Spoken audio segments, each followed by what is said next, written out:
Hi, this is Bobo or Sissa.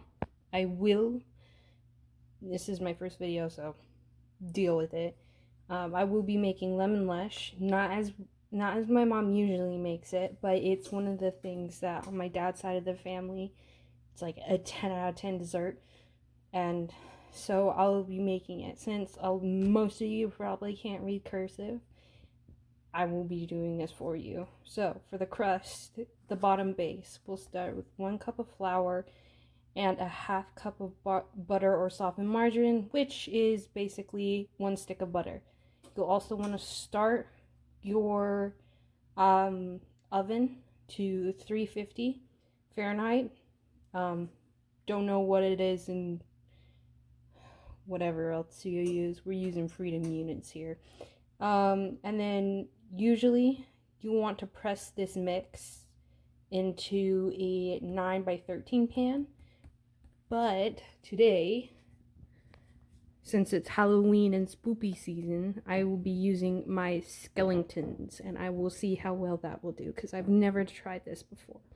So we'll see how this works. Okay, so I'm doubling the recipe. So instead I use 2 cups of flour and a cup of butter. And once you try and incorporate the butter that is basically on the brink of turning into liquid, that's what you want it as soft as. You'll mix it as much as you can, I guess, with a spatula.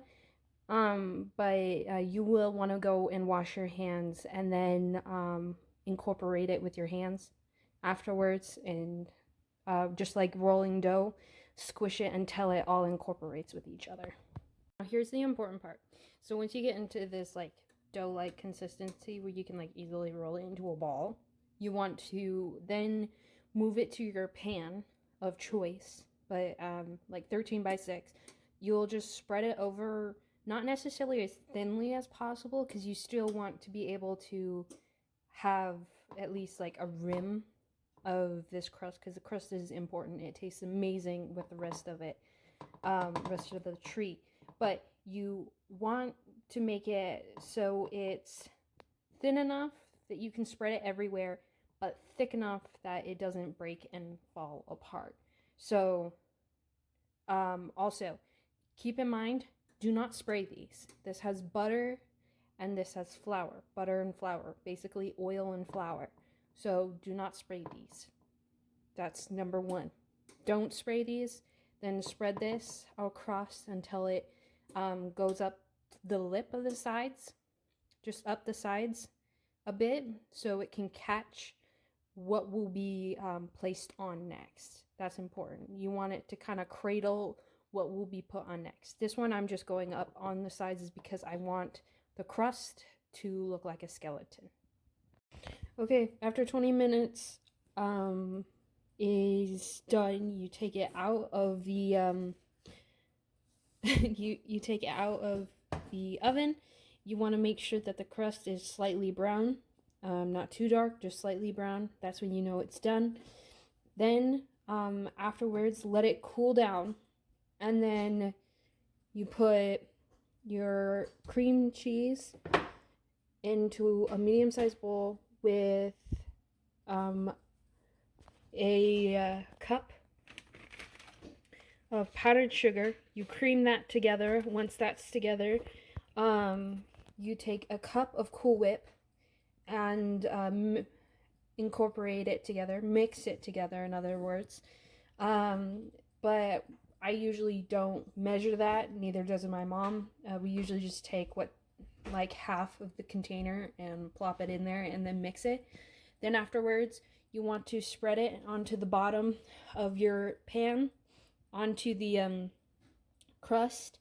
If you do an actual 9 by 13, it will be very thin, and you'll have to be very careful, is because the crust is very delicate, so it might like come apart, so you have to be very careful.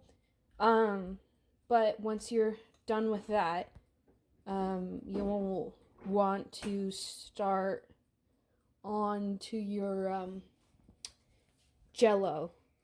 But What I'm going to do for these, after I've put my mixture in here, I'm going to set it in the freezer to chill and get slightly frozen, so the jello can set a little bit faster, and so it can help quicken the last step process of what I'm going to be doing with these. I couldn't film this part, but when you're making your pudding, you put 2 bags of pudding in, and of the smaller kind, because there are slightly larger kinds, so it's just the small one.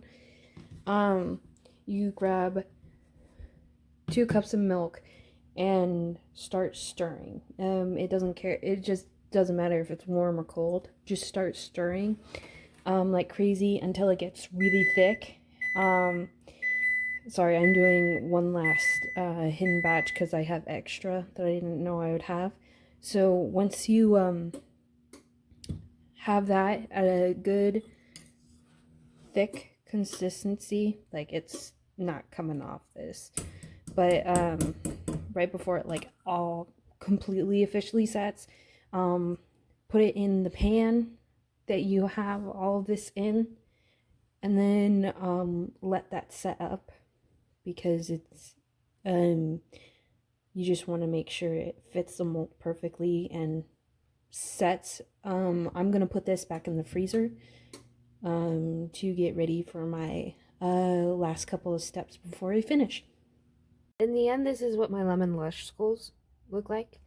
I dipped them in chocolate. At least 2 of them I managed to dip in chocolate to kind of seal in the back. But once you put in the whipped cream in the back of it, or on the lemon Lush, you want to put in as much whipped cream as you can, or as you want, as much as is needed.